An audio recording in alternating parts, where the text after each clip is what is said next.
Ram Ram everyone. प्रिय दर्शकों, ideology of astrology Guru channel में हार्दिक स्वागत है। प्रिय दर्शकों, मैं हूं आचार्य अनंत रामदास, उपस्थित हूं एक नए विचारों के साथ। आज एक नई विचार करने से पहले आप सबसे निवेदन है जल्दी से जल्दी हमसे जुड़ने के लिए, और इस वीडियो को पूर्ण रूप से देखिए और समझिए, कहीं आप भी रुक ना जाए, थक ना जाए। और लाइक, सब्सक्राइब, शेयर, कमेंट अवश्य करिए। आज देखेंगे जीव परेशानी से मुक्ति कब होती है। व्यक्ति एक दीर्घकालीन परेशानियों से घिरा हुआ था और दीर्घकाल तक मतलब जीवन की एकदम आस टूट जाता है, तब नई किरणों के साथ उसकी जीवन शुरुआत होती है। और वो कौन सी ग्रह कराता है, कब कराता है और उसका क्या सटीक उपाय है, और हमारी चैनल के माध्यम से हमारे द्वारा ग्रह शांति की उपाय और कुंडली की देखना, कुंडली बनाना, और साथ में जो भी तंत्र मंत्र आदि क्रियाओं से या टोटका आदि से जो भी निराकरण हो सके, उस व्यक्ति को अगर करने के इंटरेस्ट हो तो उसको कराया जाता है। और उसके साथ जो भी हमारे हर संभव प्रयास में उसकी अच्छाई हो, उसको हम कराते हैं, करते हैं। और वो व्यक्ति भी खुद कर सकता है, लेकिन एक निवेदन करूं कि आपने एक बार कॉल कर लिया और तुरंत कॉल करते ही आपको संपूर्ण जानकारी दे दिया जाएगा, संपूर्ण, क्योंकि आप भी मरने तक अपने बेटे के नाम पे पूर्ण रूप से अपनी पूर्ण जायदाद नहीं कर सकते, तो पूर्ण विद्या तुरंत नहीं दिया जा सकता है किसी भी हालत में। जैसे आप जुड़े रहेंगे, लॉन्ग टाइम के लिए फ़ायदा चाहिए तो लॉन्ग टाइम के लिए जुड़ना पड़ेगा, और उसके लिए आपकी सहयोग और आपकी विचार बहुत ज़रूरी है। इसके साथ आइए विचार करते हैं। ये व्यक्ति है 26/3/88 का जन्म है, और मध्य प्रदेश का है, भोपाल का। मिथुन लग्न है, केतु दूसरे भाव में है, और सूर्य तृतीय भाव में, बुध चतुर्थ भाव में, पंचम में बृहस्पति, मंगल सप्तम में, राहु अष्टम में, और सूर्य शुक्र शनि भाग्य भाव में, और चंद्रमा एकादश भाव में। इस प्रकार इस व्यक्ति की ग्रह योग आ गए, और इससे क्या क्या हो सकता है, क्या क्या नहीं, और इसकी परेशानी की मुक्ति कैसे हुई इसको देखें। तो इस लग्न में बुध का है।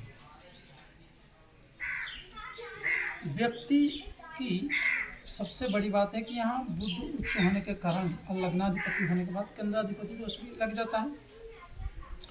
साथ में 32 तक उस व्यक्ति की कार्य को रोक देते हैं, उस व्यक्ति की व्यक्तित्व को रोक देते हैं, जो कि इस कुंडली में पंचम में बृहस्पति सबसे बड़ी कारक है। पंचम भाव से डायरेक्ट कनेक्शन है, पंचम दृष्टि से डायरेक्ट भाग्य भाव को कनेक्शन है, और आय भाव को चंद्रमा के ऊपर कनेक्टिविटी है, राशि अधिपति की, जहाँ राशि पर बैठे हैं राशि को। साथ में नवम दृष्टि से लग्न को बृहस्पति डालने के बाद भी इस व्यक्ति के व्यक्तित्व को रुक जाता है, क्योंकि जिसको जहाँ राज सत्ता दिया जाता है, वो चाहे नौवीं फेल हो तो भी मंत्री बना दो, सचिव उसके पीछे घूमेंगे। उसी प्रकार योग और दशा, तो इस लग्न के लिए मंगल कारकत्व तो नहीं है। मंगल की महादशा में जन्म होने के कारण इनके जीवन में 32 तक पूर्ण विराम, पूर्ण रुकावट। अब इस लग्न का भाग्याधिपति शनि है, शुक्र जो है बैठे हैं साथ में, द्वादश अधिपति और पंचम अधिपति। परंतु इतनी योग खाली ग्रह देख लेने पर और स्वराशिस्त देख लेने पर ही शनि दे देगा जन्म से, ऐसा नहीं है भाई। राजा जब मंगल बना तो शनि कैसे रोल करेगा वहाँ? शनि तो 36 तक उसको रोक के बैठेगा। और इस लग्न में उच्च और लग्न को प्राप्त करता है, व्यक्तित्व को प्राप्त होना, तो बुध है, ये 32 तक रोक लिए। तो 32 के बाद इन्होंने जब अपनी उपाय कराया गया इनको, और शनि की प्रतिबंध को थोड़ा डाउन करने के लिए और शनि की जो जो कि भाग्याधिपति है वो कारकत्व तो है, परंतु कारकत्व तो होने के बाद भी इस व्यक्ति को पूर्ण रूप से 36 तक नहीं दे सकते। पूर्ण फल, पूर्ण फल पर विराम लगाएंगे। और इनकी भाग्य मतलब देखा जाए इस कुंडली में तो 32 तक 50% इनकी ब्लॉकेज है, 50%, और 36 के बाद इनको 80% खुलेगा 36 के बाद। और उसी राशि पे शनि का ही बैठा हुआ राहु है, शनि की राशि मकर राशि पर, तो 42 में पूर्ण रूप से इनका प्रतिबंध खुल जाएगा, 100 में 100 इनको मिलना शुरू हो जाएगा। तो इतने लंग टाइम व्यक्ति जब परेशान रहेगा, इतने लंग टाइम जब व्यक्ति हर तरह के समस्याओं से घिरा रहेगा, तो व्यक्ति जायज़ बात है कि कहीं ना कहीं परेशानियों का सामना। और परेशानी एक नहीं, शनि भले भाग्य भाव में बैठा है, लेकिन उन्हीं की स्वरूप राहु शनि का फल देने वाले हैं। तो अष्टम से दुनिया भर का ऑपरेशन, हमेशा थोड़ी थोड़ी बात पर टोना टोटका से इनको विचलित होना, मानसिक स्थितियों में गड़बड़ी आना, और मानसिक संतुलन में हमेशा भय बना रहना, थोड़ी थोड़ी बातों को बार बार सोचकर डिप्रेशन में रहना, और कई ऑपरेशनों की योग बनाना, जैसे अपेंडिक्स और हर्निया आदि रोगों का शिकार होना। और बृहस्पति यहाँ बैठकर पेट की अपचत्व और पेट की भाग को पचने नहीं देना, अन्न का विकार कर देना। परंतु दृष्टि संबंध गजकेश्वरी होगी, और वहाँ गुरु शुक्र का शनि शुक्र का गुरु शुक्र हुए और शनि होने के कारण ये व्यक्ति बहुत अच्छा योग बनाएगा। और इस व्यक्ति को जब 42 के बाद एक अच्छा सुनहरा, मतलब इस व्यक्ति का जीवन जो है 42वां साल के बाद एक निखरता हुआ और बिखरता हुआ चमकता हुआ सितारा की तरह उन्हें बनाएगा।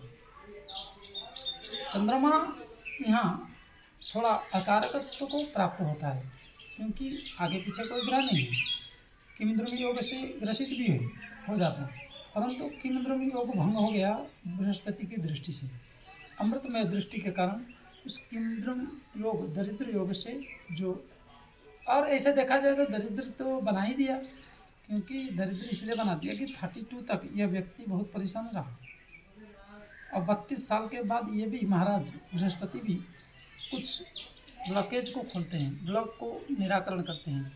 तो ये व्यक्ति एक तरफ से देखा जाए कि किमिंद्रमी योग का फल मिल गया कैसे कि ना 32 साल तक इनके पास कोई धन ना रुकना।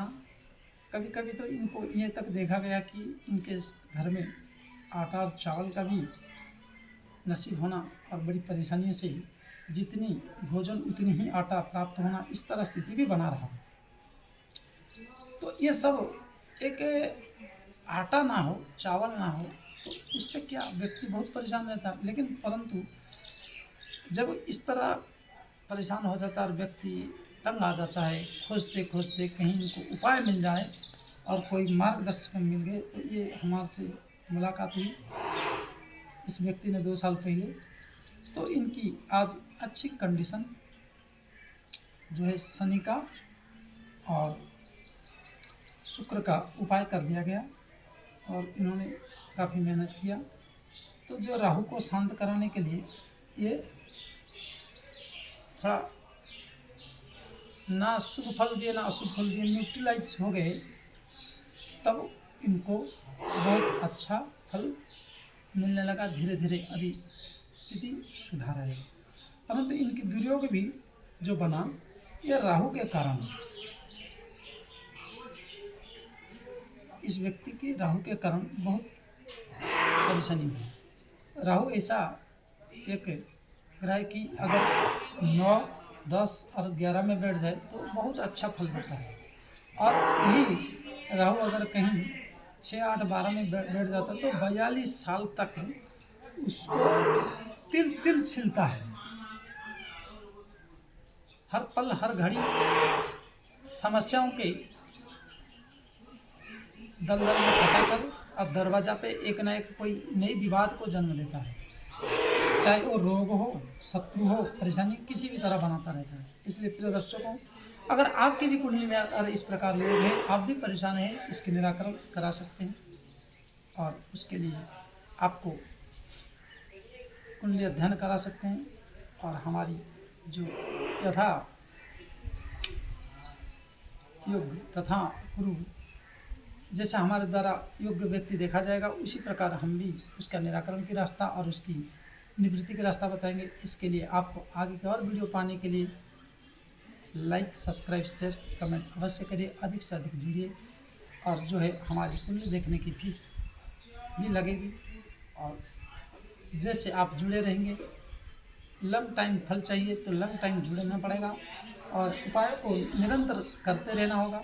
स्वतः करते हैं तो, और आए और गए तो आए गए की तरह विचार किया जाएगा, क्योंकि ना हमें कोई फ्री में पानी पिलाता है, ना कोई गाड़ी में बैठाता है, तो हम भी शुल्क लेने के लिए मजबूर हैं। हाँ, यथा उचित के अनुसार व्यक्ति को हम सपोर्ट करेंगे, और जो जैसे भाव से जुड़ेगा, यो यथा माम प्रबद्धन देताम तथैव भजाम्यहम्, इसी प्रकार निराकरण और विचारधारा रखा जाएगा। व्यक्ति की विचारधारा और व्यक्ति की, और कहीं कुंडली आपको दिखा दिए और महाराज तुरंत बता दो, कोई जादू का छड़ी घुमा दो तुरंत हमारे पास हो जाए, ऐसा विचारधारा नहीं रख के जुड़िएगा। आपको सतमार्ग में और भगवत मार्ग में चलना है। कुंडली धर्म के रास्ते पे चलाता है, किस समय इन्वेस्टमेंट, किस समय आउटपुट होना है, इसको सिखाता है, समय को बताता है। कुंडली कोई देता नहीं है, परंतु पुरुषार्थ और किए गए टोटका और जो शांति उपाय है और तपस्या है, उससे आप परेशान हैं तो उससे निराकरण होकर दशा खत्म होने के बाद दुर्दशा से जब अच्छे दशा आएंगे तो आपकी अच्छे दिन आएंगे। और आप अगर इस विचार से सहमत हैं तो आप लाइक, सब्सक्राइब, शेयर, कमेंट करके जुड़ सकते हैं, कॉल कर सकते हैं, व्हाट्सएप पे कुंडली भेज सकते हैं। जय श्री राम।